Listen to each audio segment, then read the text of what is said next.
Based on your requirement, sometimes you want to assign pin numbers to your component. For example, here I have a component which has 2 pins and the numbers are assigned.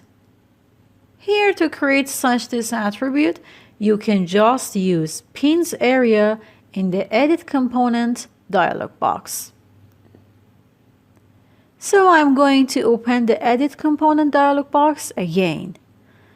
To do that, I want to use Marking menu. Therefore, I just click on the component that I need to assign pin number.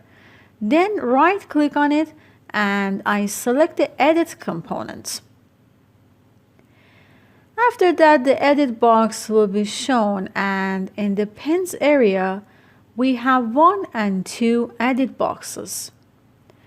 Beside these edit boxes, you can see the arrow buttons which are located here and can be used to increase or decrease the values in the edit boxes.